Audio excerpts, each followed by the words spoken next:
Assalamualaikum warahmatullahi wabarakatuh. Selamat bertemu kembali anak-anakku sekalian yang sudah duduk di kelas 5 SD. Hari ini kita akan belajar tentang pembelajaran kedua, subtema 2 dari buku tema 1, organ gerak dan manusia, organ gerak hewan dan manusia. Sebelumnya Ibu minta jangan lupa untuk subscribe, kemudian like dan bunyikan notifikasi loncengnya untuk video-video yang akan datang.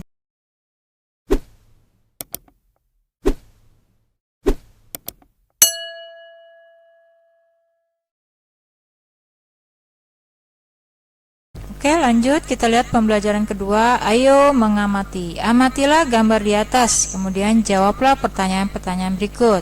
Pertanyaan pertama, kegiatan yang nampak pada gambar di atas adalah, ada yang tahu nggak anak-anak? Ini kegiatan bermain sepak bola. Yang kedua, kegiatan di atas termasuk permainan yang menggunakan organ gerak.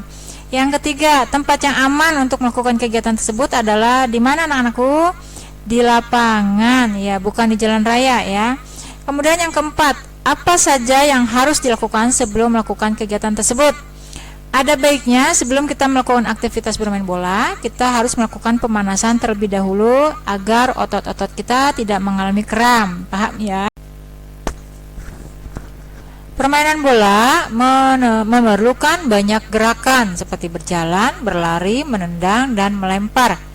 Hampir semua bagian tubuh kita aktif. Tentunya hal ini mengharuskan semua organ gerak dalam tubuh, baik itu otot ataupun tulang, bekerja dengan baik.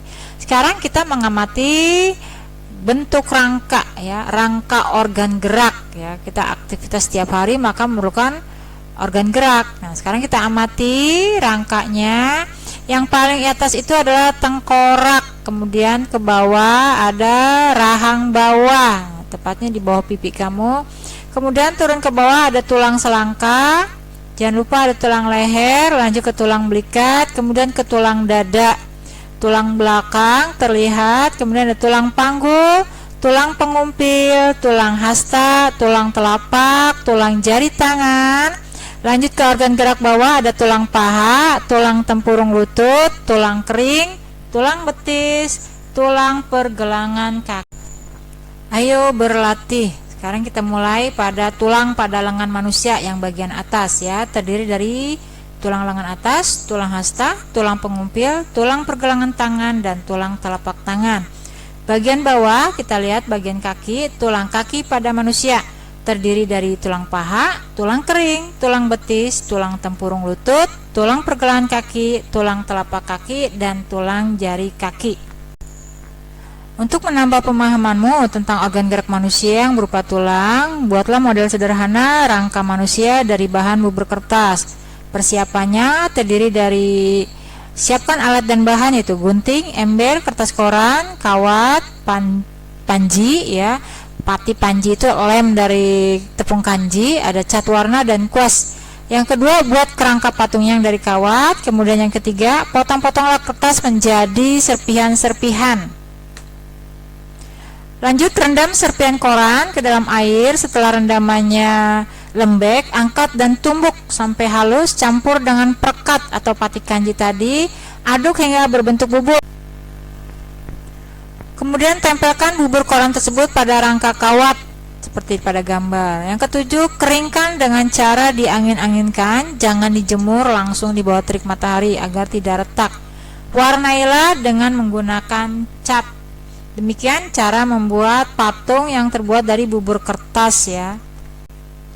Ayo berdiskusi. Ayo sekarang kita mencari fungsi dari tulang lengan. Tulang hasta fungsinya untuk membentuk lengan bawah sebagai alat gerak manusia serta menghubungkan lengan atas dengan pergelangan tangan. Tulang atas menjadi penghubung antar gelang bahu dan tulang lengan bawah.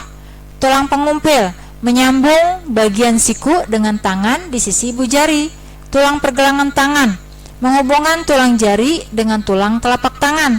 Tulang telapak tangan fungsinya pemberi bentuk tangan, juga menghubungkan tulang jari dengan tulang pangkal tangan. Tulang paha penggerak untuk berjalan dan berlari. Tulang kering penahan benturan di kaki sebagai penggerak untuk berjalan dan berlari. Tulang betis fungsinya penahan tulang betis dalam menjaga keseimbangan dan sebagai penggerak untuk berjalan dan berlari. Tulang pergelangan kaki fungsinya untuk gerak naik turun kaki karena adanya sendi engsel. Tulang telapak kaki, tumpuan kaki untuk berpijak sehingga dapat berjalan, berlari, dan berdiri. Tulang jari kaki sebagai pijakan dan juga membantu badan agar lebih seimbang. Fungsi organ gerak manusia sangat banyak. Hampir semua aktivitas manusia tidak bisa terlepas dari organ gerak. Bukan hanya dalam sepak bola saja. Coba kamu sebutkan aktivitas manusia yang memanfaatkan kerja organ gerak. Aktivitas yang lain yang memerlukan organ gerak adalah bermain bola, bersepeda, berjalan, berlari, melompat, dan mengangkat barang. Ayo membaca.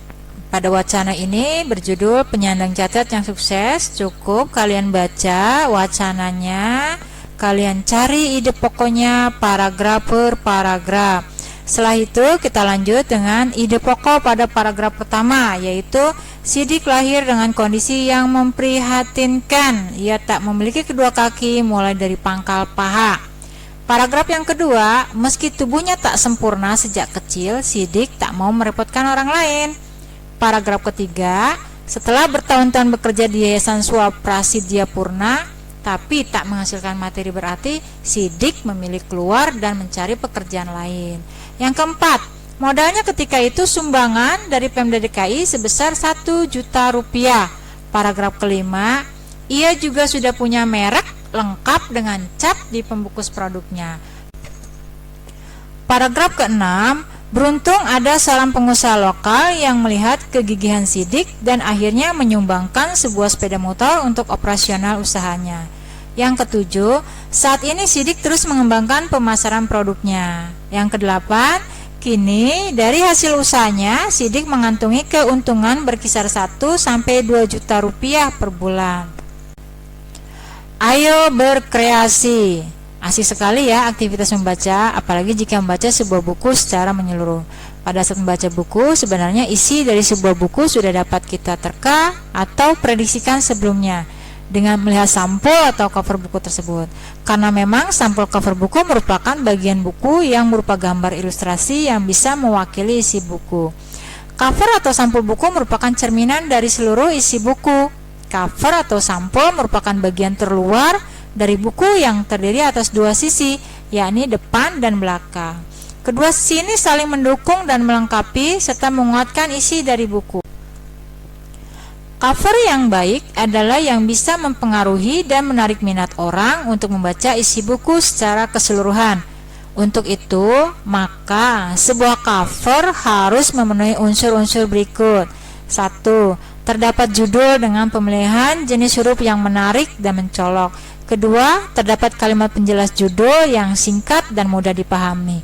Ketiga, terdapat nama penulis, terdapat identitas penerbit, menyertakan gambar yang menarik, terdapat juga sinopsis isi buku, kemudian terdapat juga identitas buku dari identitas buku pada punggung buku tersebut.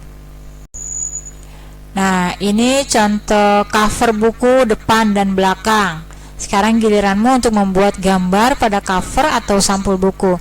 Kamu dapat membuatnya berdasarkan isi bacaan yang berjudul Penyandang Cacat yang Sukses. Setelah gambar selesai kamu buat, ceritakan kembali gambarmu terhadap temanmu dan di hadapan gurumu. Kemudian kita lihat, ayo renungkan, buatlah sebuah keterangan singkat dengan ide pokok berikut. Paragraf pertama, makan sayur membuat sehat. Paragraf kedua, aku gemar makan sayur. Paragraf ketiga, sayur bayam adalah sayur kesukaanku. Paragraf keempat, sayur yang sehat adalah yang bebas dari pestisida. Kamu telah mengetahui organ gerak dalam tubuhmu beserta fungsinya. Coba renungkan, apa yang terjadi jika salah satu organ gerak dalam tubuhmu rusak atau tidak dapat bekerja sebagaimana mestinya. Renungkan juga apa yang bisa kamu lakukan tanpa adanya organ gerak dalam tubuhmu. Lalu, bagaimana caramu menjaga organ gerak dalam tubuhmu? Kalian coba pikirkan dan renungkan bersama keluargamu apa yang harus kamu lakukan tanpa adanya organ gerak. Baik, anak-anakku sekalian, sampai di sini pembelajaran kedua subtema 2 pada tema 1. Ibu harap dapat bermanfaat.